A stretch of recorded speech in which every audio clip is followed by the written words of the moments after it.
on YouTube and the internet? This is Nathan Quinn, and welcome back to episode 4, where we will discuss the power of words and why I think a rebrand and shifting in the terminology and thereby perspective would be an effective tool to help us.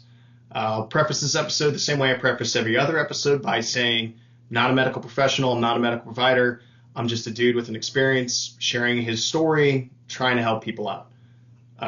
So the power of words, right? And labels, principally.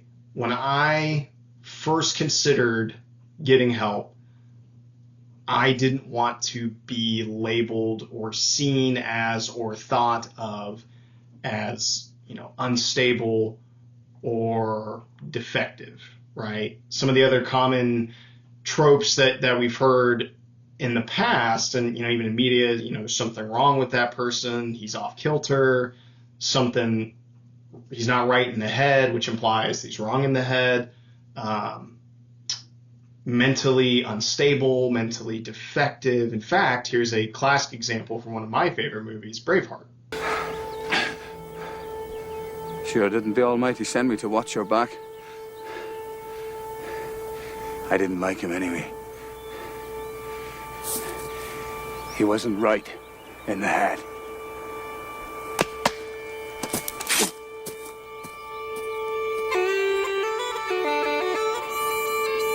But it illustrates, I think, the importance of how words impact our perspective, right? And so I certainly fell victim to that myself, because I didn't want to be labeled as any of these things. I didn't want to be seen as mentally unstable or, whatever have you. And so that stopped me because, when I listed off all those things, I'm willing to bet most of you probably had some sort of negative emotional response, right? Or if you say it, you had some sort of negative emotional response because, unintended or not, there is a negative connotation attached to those things. And so I think despite our best efforts to reduce that and to normalize this conversation, that stigma remains. So in order to really have a solid discussion about this rebrand, I think it's important to look at the terms that we currently use and we define them and identify where they came from, right? So the first one is mental health, and I'll put the definition up here so you guys can read it. But it first appeared in 1946 in New York, used by the World Health Organization. And so you guys can read the description up there. You can read the definition of it. Pulled that straight from the WHO website. Meanwhile, conversely, the other term that we see used almost interchangeably, at least in the Army, is behavioral health. And here's behavioral health's definition. Now, that first appeared in 1992 in the New York Times, but it's important to note again, the Army uses those interchangeably, right? I'm not sure about the Navy or the Air Force, but at least the Army, from my experience, those two are synonymous. And I think that belies part of the problem, right? I think, first of all, behavioral health is misleading and can be an inaccurate way to articulate what is going on. It implies that whatever is going on is either currently impacting your behavior or will impact your behavior. And that's not the case. I mean, certainly there are cases where whatever's going on does impact your behavior, or has been or currently will or may very likely do so. But to use that to define the entire field, I think is a little unfair to those of us who were still well within our faculties, still had control over our behavior. And there's a lot of people like that. There's a lot of people experiencing depression or other issues that don't exhibit any behavioral issues, and that's what makes it so difficult to detect. How many times have we lost somebody to suicide or attempted suicide, and you hear, his or her loved ones or close friends, and they say, man, I had no idea, didn't know anything was wrong, wasn't showing any signs or symptoms. And that's because, some folks, it's not really impacting their behavior, or they're very good at hiding it. I had that problem, and my wife, for her part, she really only noticed a difference right before I approached her, right before I came and talked to her and told her, like, hey, this is what's going on with me. And even then she admitted, like, hey, I didn't really understand or have an idea of what truly the depths of what you were going through. And I think the notion that somebody who's experiencing depression or other cognitive injuries, the notion that they also have behavioral problems might be a limiting factor and maybe preventing them from going to get help, because they don't want to be labeled as like, hey, this person is having behavioral issues. Not necessarily, right? And so as a byproduct of that, people maybe aren't going to get help, right? As part of my job in the Q course, and in my time on a team, I became very good at concealing my emotions and concealing, kind of like mastering my poker face, I guess, for lack of a better term. And that was professionally driven, and that actually caused challenges when I was trying to get help, because I was able to be composed and maintain my behavior and, not deviate outside of what was normal for me. And that made it challenging for, I think, the providers initially to accurately assess the severity. And again, I'm not going to go into the example because I already did that ad nauseum in the 4 parts of episode 3. And so because of that revelation that, hey, just because you're having challenges doesn't necessarily mean there's a deviation in your behavior. When I was going through my treatment, decided, hey, what? I really don't like using behavioral health because it's not applicable, to me at least. And I'm gonna use mental health instead, right? Because to me, like this is all currently up here. I'm gonna opt for mental health issues because it's not behavioral for me. But I still had to wrestle with the stigma attached to mental health, right? Because there still is one, if we're being honest with ourselves, and can all sit here and go, no, it's not. But like internally, I'm willing to bet that stung a little bit, and it still stings when you say mental health. I was still ashamed to talk to it about people, even after I came home and started getting treatment. There was a really poignant example that I think stands out to me, where we went back home. So I redeployed back to North Carolina to get help. And then I went back to my home of record for a baby shower, because my wife and I were expecting our first child. So we went back to where we were both from and got to see a lot of close friends and family, right? And now up to this point, I had not told anybody else outside of my parents and her parents what was going on. So nobody else knew. My extended family did not know. My friends did not know. And that was the first time I had seen them since, really coming out with what was going on to me and getting help. And I remember talking to them, and, I was in my mind was supposed to be a very joyous moment, happy. I was anxious. I felt like I was forcing and faking smiles to everybody, and I felt cold. And I remember thinking, do they know? Am I giving it away? And I was so concerned with letting on that I was dealing with something internally, that I was dealing with depression and intrusive thoughts, and that just consumed me.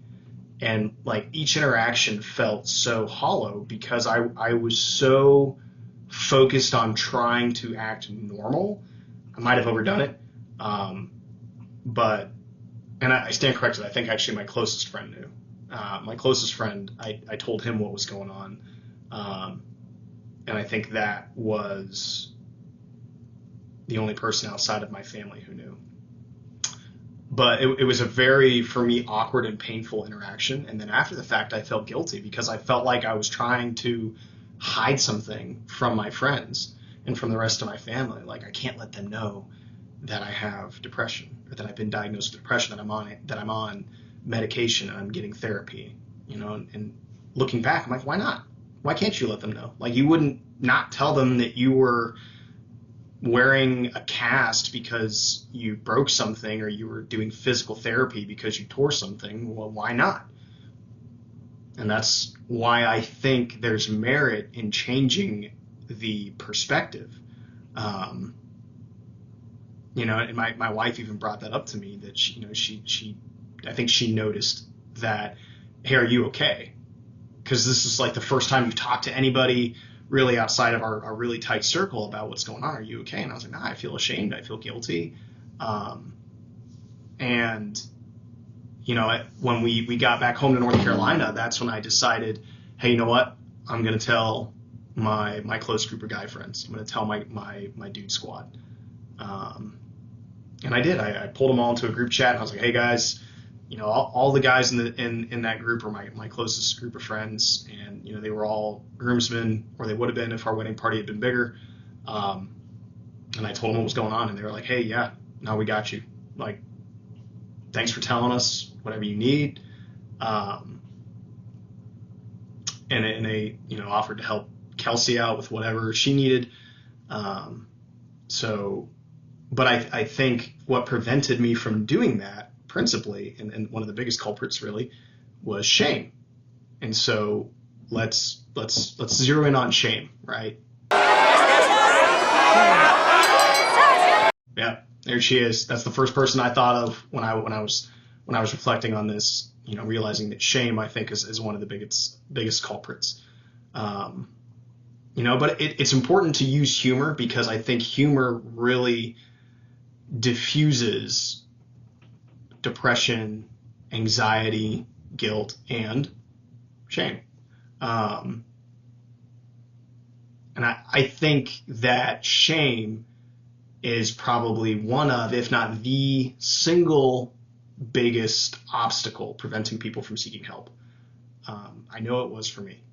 And I know throughout the duration of my treatment, shame was one of the biggest challenges, right? Up until a certain point, I was ashamed to talk about it. I was ashamed to think about it. I was ashamed to admit it, and to that point, admit what? Admit that I have I'm admitting I have an addiction problem. No, you don't. No, you're not. But when people say they're ashamed to admit they have depression, they're looking at it from the same perspective, right? And I think shame is the biggest killer in depression, because it forces us to stay quiet. And being quiet and alone in our thoughts by ourselves with depression is not a great place to be. It might be one of the worst places to be, actually. I was there a lot. And so, where does the shame come from, right? Why do we feel so ashamed of depression?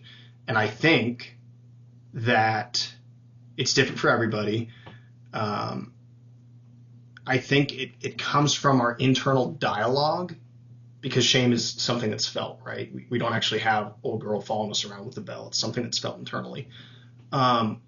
It's the internal dialogue where we are concerned about what other people might perceive or think about us based off of something we're doing. Typically we feel shame when we've done something or failed to do something that we're not proud of, or we've done something wrong, or we failed to do something right. And so I think the challenge there is shame then is attached to some sense of morality, right? Like, I am ashamed because I did something immoral, or I didn't do something moral. And that's a problem, because now we are ascribing morality to depression, right? If I feel ashamed because I have depression or any other kind of injury, now I'm ascribing morality to that, implying there is something wrong as opposed to right with me being depressed or with depression. And I think that is where the shame comes from. I think, and again, this goes back to the beginning of the episode where I said there's something wrong with him. Well, that implies that there's something not right, or that he's supposed to be right. Right and wrong are usually on a moral spectrum, right? And the reality is depression is not right or wrong. It's amoral. And it's like, again, any other injury. A broken leg is not right or wrong, moral or immoral. It just is a broken leg. It is just there, right? It's not good or bad. But the shame I think we feel internally is because we, as people experiencing this, derive some sort of morality from being depressed, as in we failed to do something, or there's something inherently wrong with us as people. And I think that's where it comes from. So I was like, all right, shame, cool. Okay, so how do we fix this? How do we reduce the feeling of shame? Why don't we just call it something else? Change the name, right? And so trying to find something innocuous that does not evoke the same degree of shame, but also still stays within the realm of relevancy so that people know what we're talking about. And I does not evoke that emotional response. And I think that's key, because one of the things I learned through my treatment that I certainly struggled with and still sometimes do struggle with is that, we as human beings, we cannot control our emotions or our emotional responses, right? We experience emotions, and we cannot control that. You feel angry. You cannot control the fact that you just felt angry. You can work on improving it by examining why you felt angry, and you can control how you respond to that emotion. But ultimately, it is not up to you. You can't make yourself feel happy. You can't, you have to think about something or do something, but you cannot just generate that emotion. And it took me a while to realize that. And so how do we work around that? How do we work around, okay, I can't control my emotional responses, therefore I can't control the emotional response to, which is shame, to the word mental health or behavioral health. Okay, well then let's call it something else that doesn't evoke that emotional response. So work around the problem. Okay, so I came up with cognitive health. I think if we can continue to facilitate that conversation and facilitate that change in verbiage, I think that would go a long way in reducing the shame and thereby removing that roadblock, preventing people from seeking help, if that makes sense. And I think something that's important to highlight is that, shame is a significant part of it, if not the biggest one, but it's got a cousin, guilt, right? And guilt is usually walking either hand in hand with shame, it's right there next to it, or shortly behind it, right? Because again, we feel guilty when we did something we think was wrong, or we didn't do something right. And so if you are attaching that morality to depression, not only are you probably ashamed of it, but now you also probably feel guilty, like I did something wrong, or I'm not doing something right, and that is not fair to you as a person. But the problem is those two, guilt and shame, kind of feed off each other, and then they can create this cycle where you feel guilty and then you feel ashamed, and then you feel guilty and you feel ashamed, and before you know it, you're in this spiral. I called it the doom spiral. There would be days where it was like a vortex, man, and I just could not escape. And so I think one of the most important things to remember, that a powerful word to remember for you if you're going through this, that I think was a lot of value for me, was grace. Give yourself some grace. Have some grace with yourself. Give yourself a break. We hold ourselves as humans, as men, military personnel, members of the special operations community, we hold ourselves to such high standards, and we don't leave any room for humanity, right? For like, hey, you're not perfect. It's okay. It's okay to screw up every once in a while. It's okay to not be okay. Give yourself some grace. And that, tough to swallow, tough to embody, but I think there's a lot of value in that. So and I think that's a good place for us to pause here, and then we'll continue with a part 2, because I think that this is an important conversation to have. So remember, give yourself some grace.